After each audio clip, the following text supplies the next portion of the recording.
Hey everyone, hope you're well. I am back with another story this week.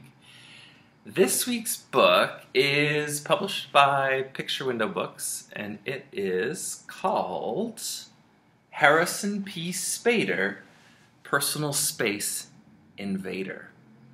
And it was written by Christiane Atkinson, and it was illustrated by Cale Atkinson. So, what is a personal space invader? This is Harrison, and this is his friend the lion, and you can see he is speaking moistly, which our Prime Minister and scientists have recommended not doing. So the personal space is the space that is around us. That is our personal space, and if you are invading it, it means you're going in to somebody else's space.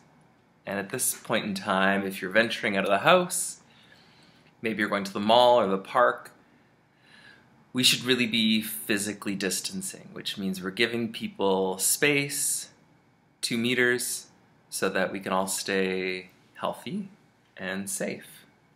So let's give this book a read and find out how Harrison learns about personal space. Here we go. There's Harrison. He is a hippo. And here he is with all his friends. Harrison P. Spader loved life and wanted to share his love with everyone.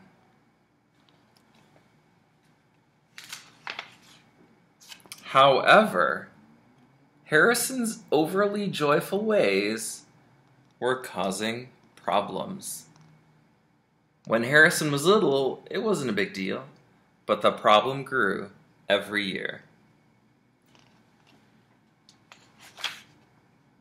He sat a little too close, shook hands a little too long, high-fived a little too hard, ow, and hugged a little too much.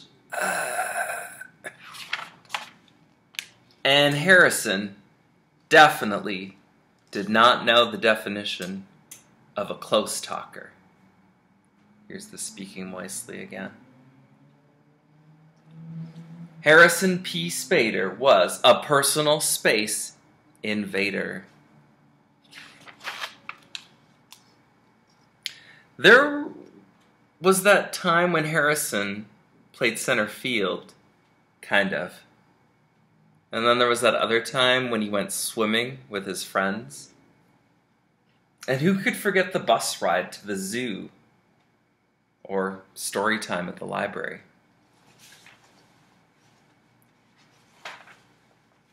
Here he is with his family.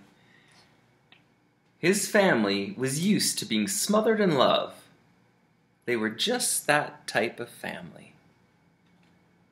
But after calls from teachers, coaches, and other parents, Harrison's dad knew he had to have a talk with Harrison.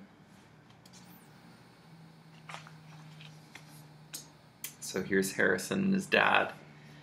Harrison, I hear you are having trouble staying in your own space, his dad said. Not really, I don't need much space, Harrison replied. But other people need their space, his dad reasoned. When I was your age, my mom taught me something called the Space Saver, his dad said. It's really simple. Arms out front, then out real wide.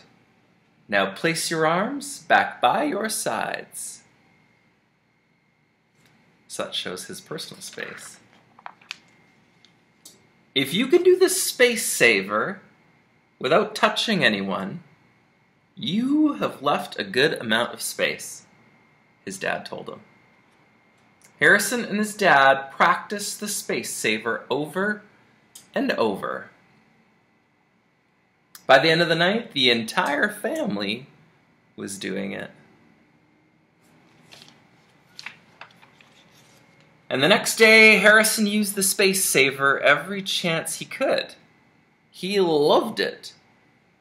Harrison even used it when he didn't need to, which he thought was extra clever.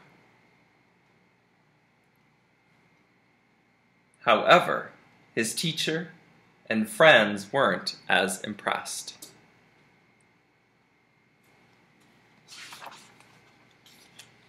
After another phone call, Harrison's dad had a few reminders about personal space.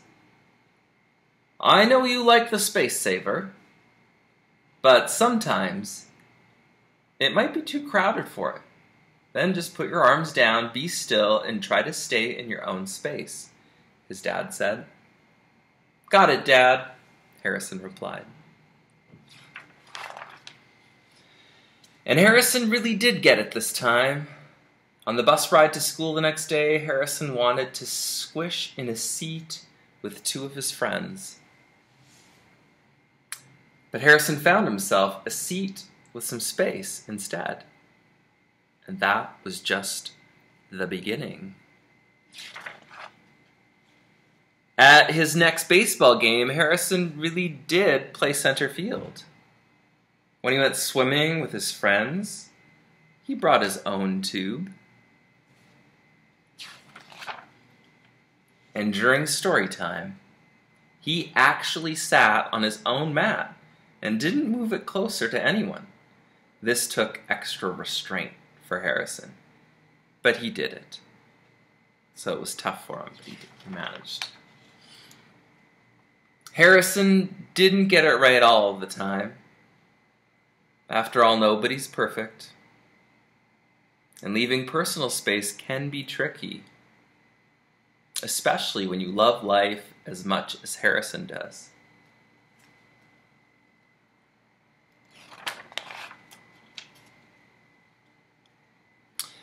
But Harrison got it right most of the time, and that was a relief to everyone. So Harrison learned all about personal space, and he learned that he has to give people the space that they need. So remember, everyone, that over the next few weeks, maybe even months, that when we're out and about, we really need to think about giving people space so that we can stay safe and healthy. I'll see you next week with another book. Take care.